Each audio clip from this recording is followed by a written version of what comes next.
Hello my dear students, last class में हमने topic start कर दिया था structure of atom. Last class का लेक्चर 1 पार्ट 2 था। आज लास्ट क्लास में लेक्चर 1 पार्ट 1 था, आज लेक्चर 1 पार्ट 2 है। लास्ट क्लास में याद होगा हमने 2 लेक्चर्स देखे थे। हाँ याद आया, 2 लेक्चर्स देखे थे, तो ये पार्ट 3। बेटा अपन ने कैथोड रेस एक्सपेरिमेंट देखा था। कैथोड रेस को हमने एनोड पर हिट किया था, तो हमने देखा था जब रेड्यूस्ड प्रेशर और हाई पोटेंशियल रखते हैं तो कुछ रेस कैथोड से एनोड की तरफ चली थी। फिर हमने उसको डिटेक्ट करने के लिए एनोड के पीछे ZNS कोटिंग करी थी, तो उसके ऊपर लाइट पड़ी थी, स्कैंटिलेशन हुआ था। याद आ रहा है? क्लियर? फिर हमने कैथोड और एनोड को परफोरेटेड किया था। एनोड में से वो रेस को पास होने दी थी, वहाँ पे इलेक्ट्रिक फील्ड रखी थी, तो वो कैथोड रेस इलेक्ट्रिक फील्ड में डिफ्लेक्ट हुई थी। और हमने ये भी देखा था जितना मैग्नीट्यूड ऑफ चार्ज है उतना ज़्यादा डिफ्लेक्शन था। उसके बाद हमने मैग्नेटिक फील्ड रखी थी, तब भी डिफ्लेक्शन हुआ था। अगर आपको डायग्राम मेमोराइज्ड है तो हमने एक पुंगे जैसा उफ फूकते हैं तो आवाज़ जो फैलती है, पुलिस वाले अपनी गाड़ी पे ऊपर लगा के आजकल घूम रहे हैं कोविड-19 का अनाउंस करने में, तो पुंगे जैसा एक डायग्राम था। जैसे अक्सर दतूतरा फ्लावर बच्चे बनाते हैं, उसके जैसा दतूतरा फ्लावर जो होता है उसके जैसा डायग्राम था। तो आपने देखा ABC 3 पॉइंट थे। पॉइंट B पे कैथोड रेस विदाउट फील्ड जा रही थी, इलेक्ट्रिक फील्ड रखा तो A पर गई थी, मैग्नेटिक फील्ड रखा तो C पर गई थी।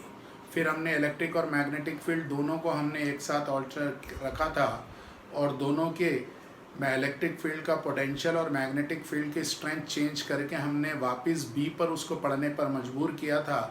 तब जाकर हमने उसका स्पेसिफिक चार्ज निकाला था, E/m रेशो, जो J.J. थॉमसन प्रैक्टिकली प्रूफ किया था, उसी चीज़ को हमने पढ़ी थी। डिस्चार्ज ट्यूब लिया था, जीलियस प्लक्कर जो बनाया था। उसके बाद E/m रेशो के बाद हम मास ऑफ इलेक्ट्रॉन निकालने में सक्सेस हुए। चार्ज ऑफ इलेक्ट्रॉन तो पहले ही जे मुल्किन ऑयल ड्रॉप एक्सपेरिमेंट से पड़ गया था, स्टोनी ने नाम इलेक्ट्रॉन दिया था। और स्पेसिफिक चार्ज में ये पता चला था कि कैथोड रेस के अंदर जो पार्टिकल्स हैं, याद आ रहा होगा मेरे माय डियर स्टूडेंट्स, जो कैथोड रेस के पार्टिकल्स थे वो डिफ्लेक्ट नहीं हुए थे। कब? जब फील्ड नहीं थी, और जब फील्ड थी तो डिफ्लेक्ट हुए थे। और याद होगा कि सभी हमने गैस बदल के देखी थी तो सभी डिफ्लेक्ट हुए थे। हमने इलेक्ट्रोड्स बदल के देखा था तो तब भी डिफ्लेक्ट हुए थे। चाहे गैस हो या इलेक्ट्रोड हुए, डिफ्लेक्ट हो रहे। इसका मतलब कि मैटर के अंदर एक पार्टिकल तो कॉमन है, फिर उसको नाम इलेक्ट्रॉन दिया गया था। हमें चार्ज मालूम हो गया था, मास मालूम हो गया था। आज हम प्रोटॉन की डिस्कवरी करेंगे, डिस्कवरी ऑफ प्रोटॉन। तो आपको मैं बताते चलूँ, सेम कैथोड रेस एक्सपेरिमेंट इन्होंने रिपीट किया फिर से। यहाँ पे वैक्यूम है,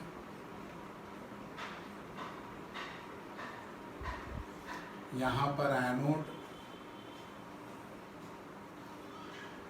और यहाँ पर कैथोड। आपको मैंने बताया था कैथोड छोटी डंडी से दिखाया जाता है, एनोड बड़ी डंडी से दिखाया जाता है। एक कैथोड और एक एनोड। हाई पोटेंशियल था,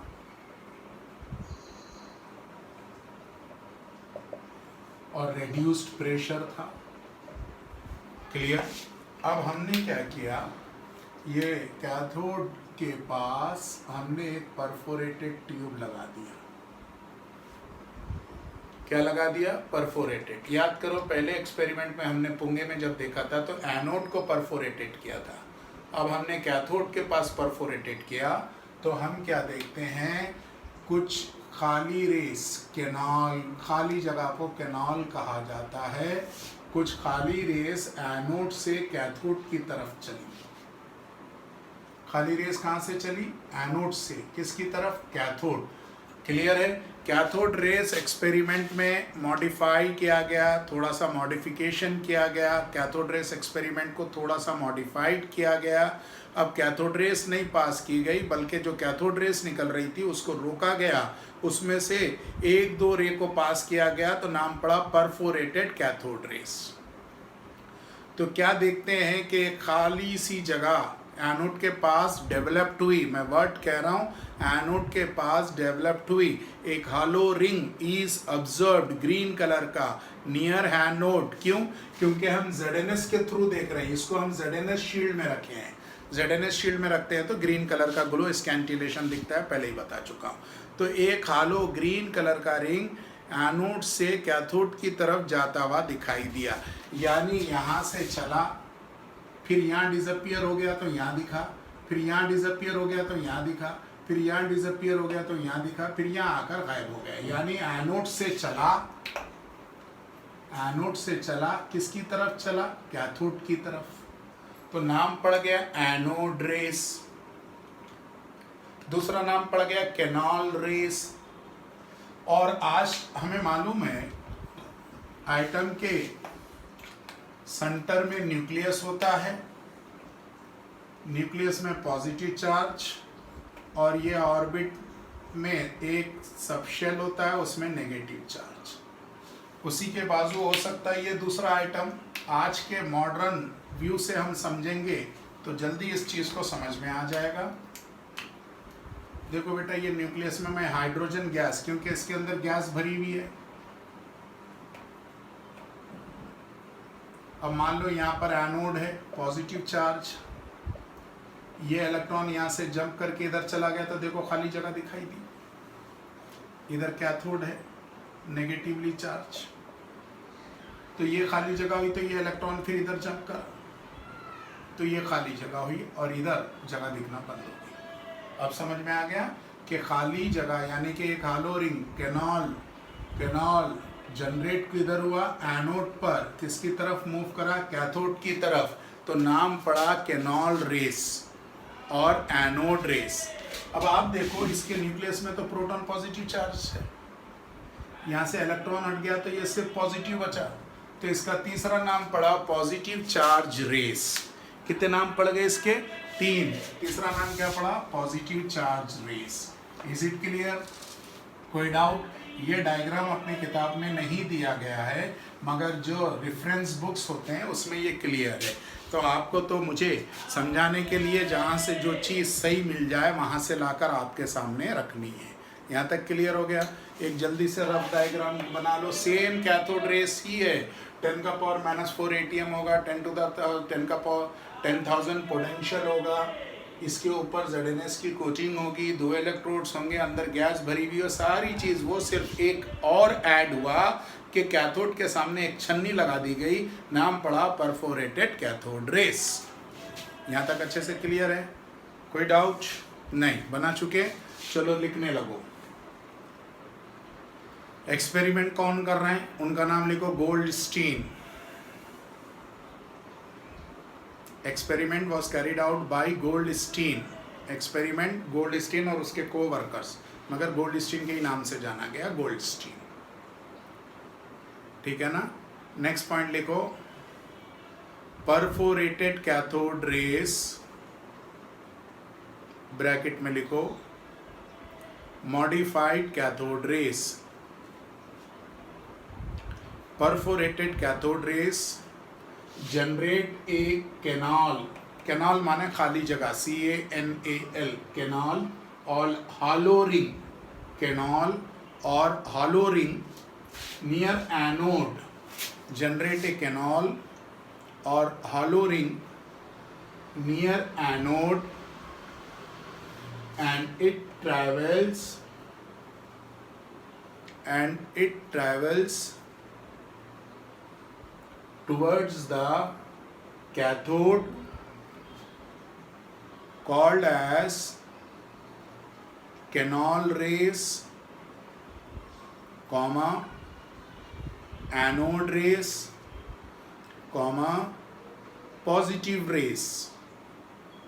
भाई सीधी सी बात है, जब इलेक्ट्रॉन इधर जाएगा ये आगे जा रहा है तो पीछे भी कुछ जाएगा, तो खाली जगह पीछे होते जाएगी। यहाँ तक अच्छे से क्लियर हो गया।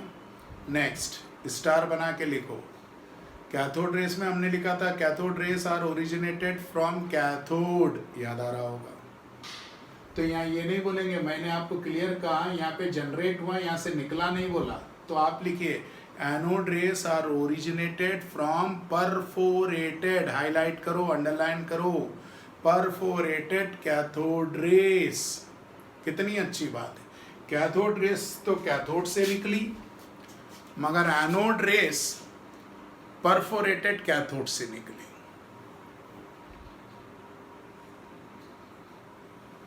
Clear.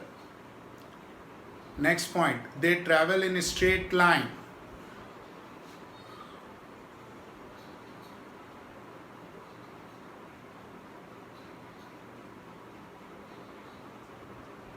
Next point, they are deflected in electric field. लिखिए they are deflected in electric field.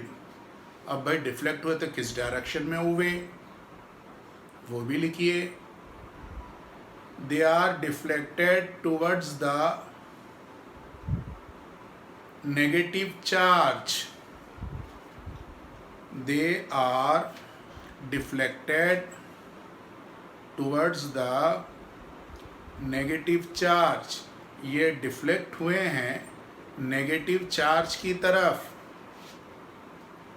They are deflected towards the negative charge.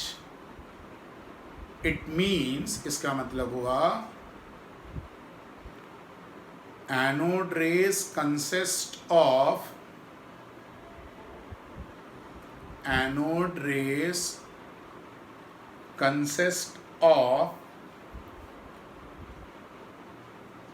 positive charge particles। पूरा लिखना है, किसी भी दिन मैं नोट्स का वीडियो मंगवा लूंगा चेक करने। Anode rays consist of positive charge particles. अब भाई चार्ज है तो कितना है ये भी पता चलना चाहिए।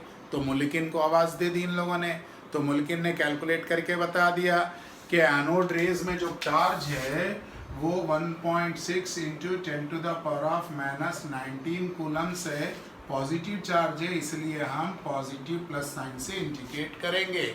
लिख लो, यानी जितना चार्ज इलेक्ट्रॉन का है उतना ही चार्ज प्रोटॉन का है। इलेक्ट्रॉन के चार्ज को रिप्रेजेंट किया जाएगा माइनस से, प्रोटॉन के चार्ज को रिप्रेजेंट किया जाएगा प्लस से। यहाँ तक क्लियर।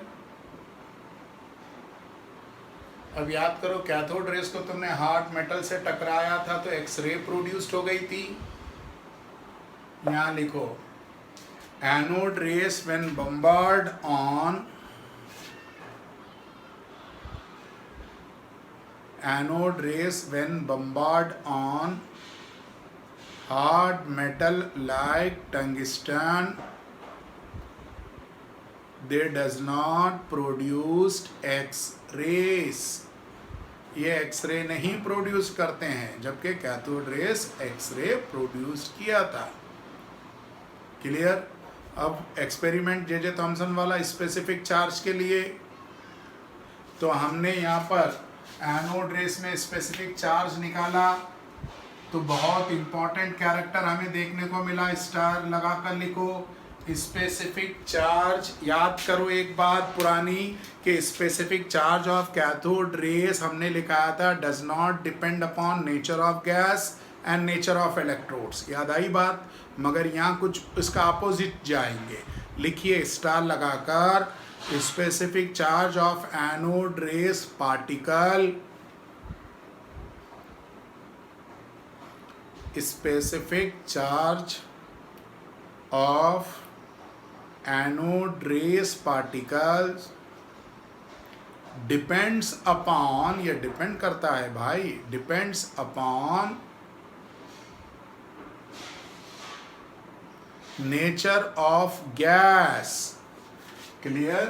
ये डिपेंड करता है नेचर ऑफ गैस, यानी स्पेसिफिक चार्ज डिपेंड कर रहा है, E/m का रेशो डिपेंड कर रहा है किस पे, नेचर ऑफ गैस।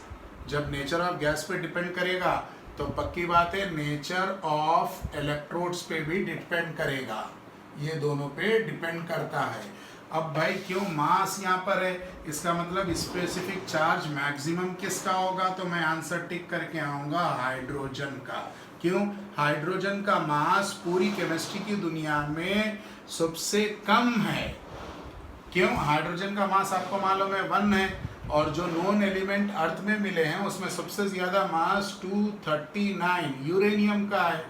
तो बेटा स्पेसिफिक चार्ज लीस्ट किसका होगा, नेचुरल एलिमेंट्स में यूरेनियम का, और मैक्सिमम किसका होगा, हाइड्रोजन का। एक बार ऑब्जेक्टिव आईआईटी का क्वेश्चन बना था MCQ, which of the following shows maximum specific charge in anode rays. तो maximum specific charge anode rays जिसका मास कम होगा, क्योंकि चार्ज तो पक्की बात है 1.6 × 10⁻⁻19 कूलम है। मास आप हाइड्रोजन का सबसे कम लेंगे 1.6, इसका सिर्फ 1 ही है, एटॉमिक नंबर इसका 1 है, तो 1 से मल्टीप्लाई किया 1.672 × 10⁻27 kg। अगर हमने नाइट्रोजन या ऑक्सीजन रख दिया तो यहाँ 1 की जगह 7 आएगा फॉर नाइट्रोजन, 8 आएगा फॉर ऑक्सीजन, क्योंकि नाइट्रोजन के न्यूक्लियस में 7 प्रोटॉन होते हैं, ऑक्सीजन के न्यूक्लियस में 8 प्रोटॉन होते हैं, तो वो मास में उन प्रोटॉनों का मल्टीप्लाई भी होता है। Clear. Specific charge of anode rays particle किस पे डिपेंड कर रहा है बेटा, nature of gas and nature of electrode. Clear. Charge और स्पेसिफिक चार्ज से जब मास निकाला गया तो एनोड रेस पार्टिकल और पॉजिटिव चार्ज पार्टिकल का mass of positive charge particle is 1.672 × 10⁻⁻, clear, 1.672 × 10⁻⁻28 kg। Electron का -31 है, इसका 1.672 × 10⁻⁻28 kg, यानी कि ये इलेक्ट्रॉन से ज़्यादा है। एक प्रोटॉन का मास 1837 टाइम्स ऑफ इलेक्ट्रॉन के मास के बराबर होता है। यहाँ तक क्लियर, समझ में आ गई बात। ये इलेक्ट्रिक मैग्नेटिक फील्ड में डिफ्लेक्ट हो रहा है, इसके पास मास है, इसके पास चार्ज है, इसका स्पेसिफिक चार्ज डिपेंड करता है नेचर ऑफ गैस पर एंड नेचर ऑफ इलेक्ट्रोड्स पर। अभी तक हम इसके डिस्कवरर कौन है, गोल्डस्टीन। अभी तक हमने कितने फंडामेंटल पार्टिकल्स ढूंढ लिए, 2। एक का नाम इलेक्ट्रॉन, दूसरे का नाम प्रोटॉन, एक पे नेगेटिव चार्ज, एक पे पॉजिटिव चार्ज। इसीलिए आइटम हो या मैटर हो न्यूट्रल है, क्योंकि दोनों का चार्ज का मैग्नीट्यूड बराबर है। क्लियर। अब तीसरा फंडा नेक्स्ट हो गया, यहाँ तक डिस्कवरी ऑफ प्रोटॉन खत्म। नेक्स्ट लिखो, तीसरा फंडामेंटल पार्टिकल जो गलती से इनको मिल गया, और ये बिल्कुल अभी अभी ढूंढा गया। अभी अभी का मतलब कल का नहीं, अभी अभी का केमिस्ट्री का मतलब 1932 का अभी अभी बोल रहे हैं। सर क्यों अभी अभी बोल रहे हैं, क्योंकि न्यूट्रॉन के बाद कोई और फंडामेंटल पार्टिकल ही नहीं मिला। तो जो फंडामेंटल पार्टिकल रिसेंट हमें मिला, हम उसी को नया बोलने मानेंगे। तो रिसेंट का मतलब उसके बाद कुछ और नहीं मिलना। क्लियर। नेक्स्ट, अब देखिए डिस्कवरी ऑफ न्यूट्रॉन। इसको किसने देखा भाई, जेम्स चैडविक। न्यूट्रॉन की डिस्कवरी 1932 में गलती से हो गई, जेम्स चैडविक। बेटा न्यूट्रॉन की डिस्कवरी से पहले मैं चाहता हूं कि एक रिएक्शन लिखो जिसको तुम लोग बैलेंस करो। मैंने यहाँ कार्बन लिखा है, यहाँ पर मैंने ऑक्सीजन लिखा और यहाँ कार्बन मोनोऑक्साइड लिखा। मैंने पूछा क्या ये बैलेंस है, आपने कहा नहीं है सर। मैंने पूछा क्यों, तो आप मुझसे कह रहे सर कार्बन तो बैलेंस है मगर यहाँ ऑक्सीजन के 2 आइटम है, यहाँ ऑक्सीजन 1 है। फिर मैंने कहा ऐसे लिख दूँ और ऐसे, तो आपसे पूछा, आपने कहा यस अब ये बैलेंस्ड है। तो ये कौन सी इक्वेशन रिएक्शन हुई, तो मैंने कहा केमिकल रिएक्शन को मैंने बैलेंस्ड किया। कौन सी रिएक्शन को बैलेंस्ड किया? केमिकल। केमिकल रिएक्शन को बैलेंस करना बड़ा आसान है। जितने आइटम एरो के टेल की तरफ, इसको कहते हैं रिएक्टेंट्स। जो एरो के टेल की तरफ होगा वो रिएक्टेंट्स, और जो एरो के हेड की तरफ होगा वो प्रोडक्ट्स। लेफ्ट हैंड साइड और राइट हैंड साइड आपके पास सेम होना चाहिए।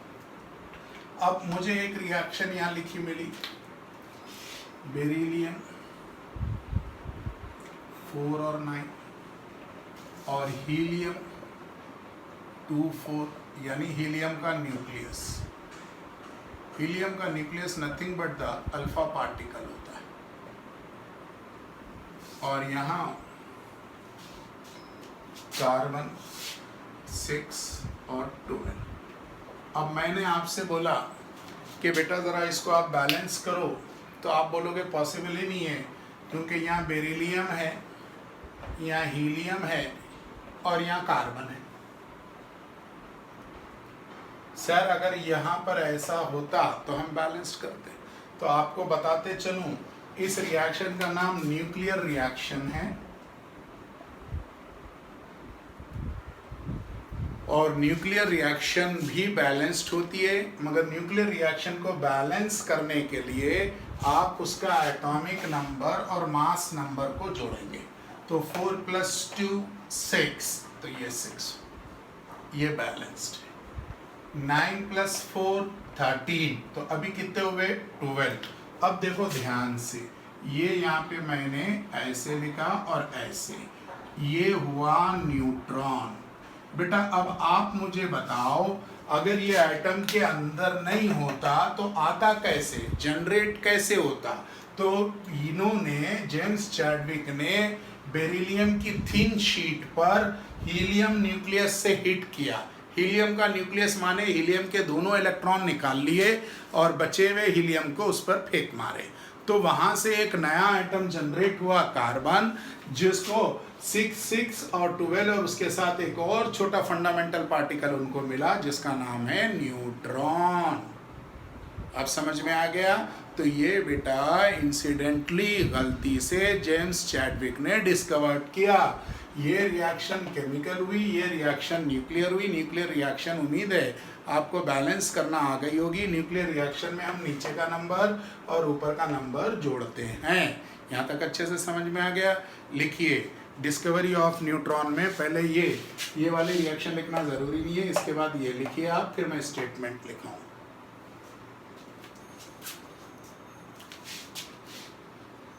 पूरे रिएक्शन लिखो।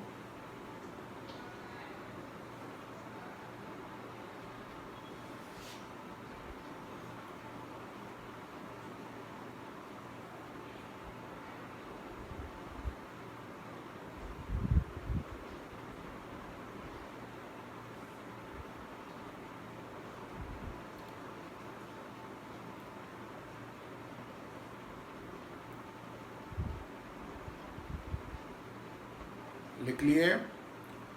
चलो लिखो। When James Chadwick, J.Chadwick लिखो। When James Chadwick बम्बार्ड माने हाई स्पीड से टकराना, बम्बार्ड अल्फा रेस, ब्रैकेट में लिखो helium nucleus, alpha rays bracket में लिखो helium nucleus, on a thin foil of beryllium, on a thin foil of beryllium, beryllium की thin foil पे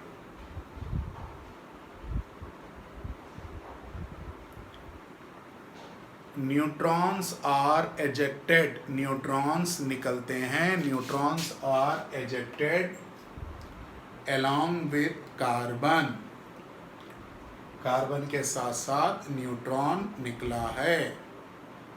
side heading डालो, प्रॉपर्टीज ऑफ न्यूट्रॉन। पहला point, they are electrically neutral, यानी uncharged. They are electrically neutral. जब बेटा ये electrically neutral हुआ तो इसके अंदर स्पेसिफिक चार्ज या डिफ्लेक्शन किधर हो रहा है, या में चार्ज कितना प्रेजेंट है, ये तीनों पॉइंट्स अपने आप गायब हो जाएंगे। Next, neutron consist of mass,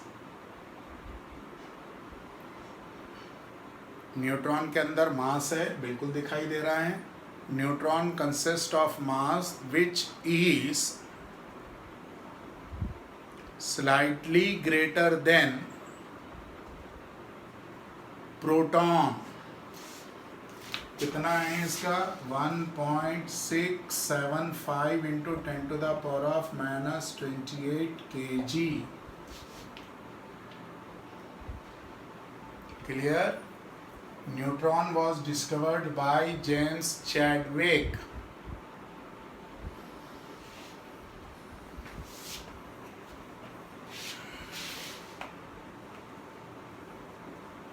electron, proton and neutron, ऐसे टेबुलर फॉर्म बनाओ।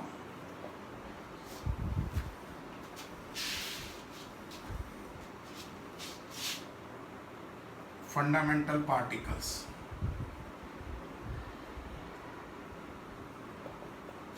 यहाँ पे डिस्कवरर्स के नाम। Electron was discovered by J Thomson, proton was discovered by Goldsmith, neutron was discovered by James Chadwick. यहाँ पे चार्ज,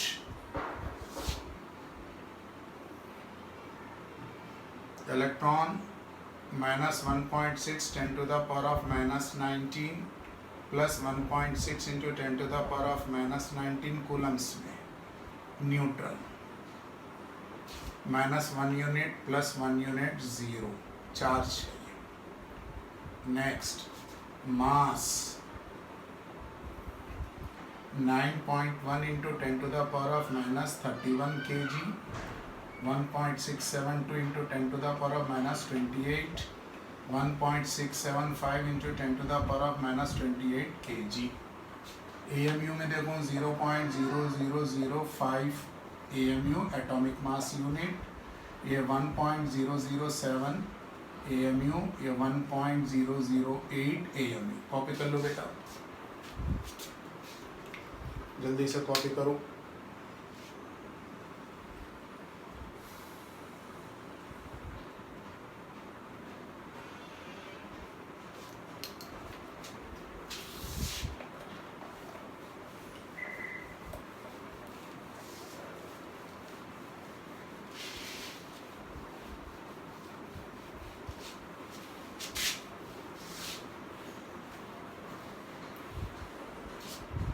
कॉपी करो पूरा टेबुलर फॉर्म।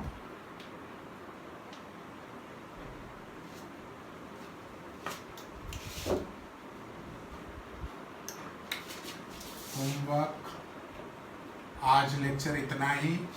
अपन ने फंडामेंटल पार्टिकल्स पूरे खत्म किए। होमवर्क पहला लिखो, एक्सप्लेन डॉल्टन्स एटॉमिक थ्योरी। पहला क्वेश्चन आपको एक्सप्लेन करना है डॉल्टन्स एटॉमिक थ्योरी कम से कम 4 पॉइंट्स में। First, explains Dalton's atomic theory. Second, write the 4 difference between electrons and protons. Write the 4 difference between electrons and protons। 2 question हो गए। Third question, explain the following। explain the following, इसमें first cathode rays experiment electron की discovery के लिए। Second, J Thompson experiment for E/M ratio Punga. J Thomson experiment for E/M ratio. And third, discovery of neutron. Third क्या रहेगा? Discovery of neutron. Okay बेटा, thank you, have a nice day.